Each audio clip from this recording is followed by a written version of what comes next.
Assalamualaikum warahmatullahi wabarakatuh. Halo semua, kali ini saya akan membahas mengenai Deksis.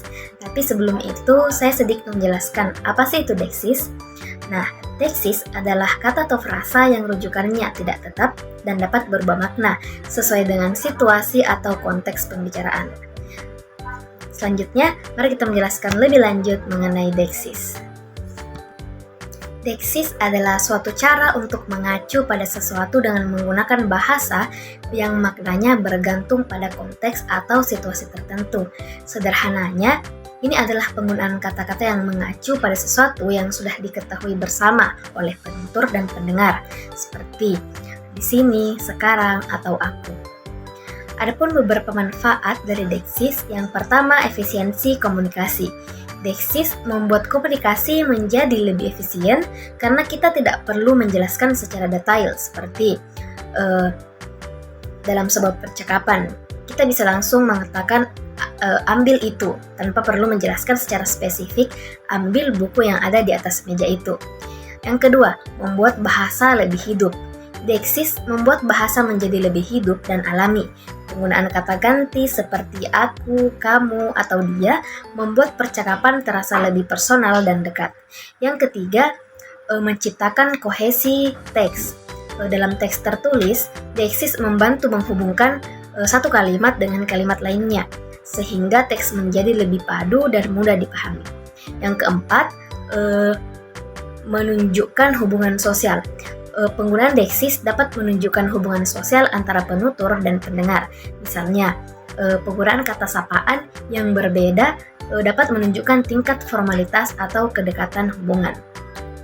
Selanjutnya, ada beberapa tujuan teknis Deksis. Yang pertama, menunjuk referen, yaitu tujuan utama Deksis adalah untuk menunjuk atau merujuk pada sesuatu yang sudah diketahui bersama oleh peserta komunikasi. Yang kedua, menciptakan konteks. Deksis membantu menciptakan konteks yang sama antara penutur dan pendengar, sehingga pesan yang disampaikan dapat dipahami dengan baik. Yang ketiga, membuat tuturan lebih ekspresif. Deksis dapat membuat tuturan menjadi lebih ekspresif dan menarik. Misalnya, penggunaan kata sini dengan intonasi yang berbeda dapat menimbulkan berbagai makna. Selanjutnya, adapun jenis-jenis Deksis yang terbagi menjadi beberapa bagian. Yang pertama, Deksis persona, yaitu merujuk pada peran peserta dalam peristiwa tuturan. Contohnya, aku, kamu, dia, kita, dan mereka. Adapun contoh dalam kalimat yaitu aku akan bertemu kamu di sana. Yang kedua, Deksis tempat, yaitu merujuk pada lokasi fisik dari suatu peristiwa.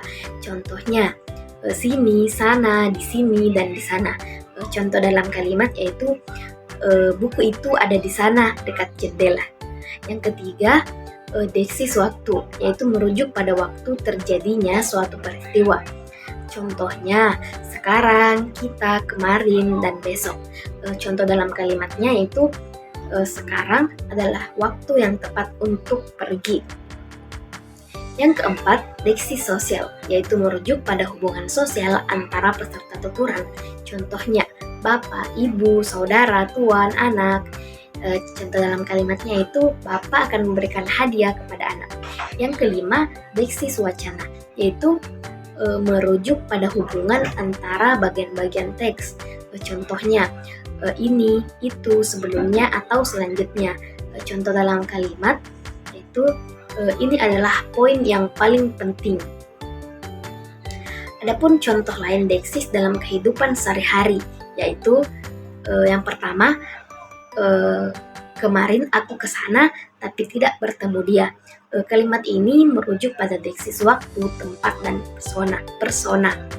Contoh kedua yaitu nanti kita ke sana ya. Kalimat ini merujuk pada Deksis tempat dan waktu. Adapun beberapa contoh lain dari Deksis. Yang pertama, Deksis dalam teks sastra. Contohnya, di sini, di bawah pohon rindang ini, aku sering termenung. Kalimat ini merujuk pada Deksis tempat. Yang kedua, Deksis dalam petunjuk penggunaan. Contohnya, sekarang masukkan kata sandi Anda. Kalimat ini merujuk pada deksis waktu. Yang ketiga, deksis dalam teks berita. Contohnya, korban gempa mengatakan rumah saya hancur lebur. Kalimat ini merujuk pada deksis persona dan tempat. Yang keempat, deksis dalam iklan. Contohnya, dapatkan produk ini sekarang juga dan nikmati diskon besar. Kalimat ini merujuk pada deksis waktu. Memahami deksis sangat penting dalam berbagai bidang. Bidang yang pertama, linguistik, yaitu untuk menganalisis struktur dan makna kalimat. Yang kedua, psikologi, yaitu untuk memahami bagaimana manusia berinteraksi dan berkomunikasi. Yang ketiga, sastra, yaitu untuk menganalisis gaya bahasa dan efek yang ingin dicapai oleh penulis. Yang keempat, terjemahan, yaitu untuk menerjemahkan teks secara akurat dan sesuai dengan konteks.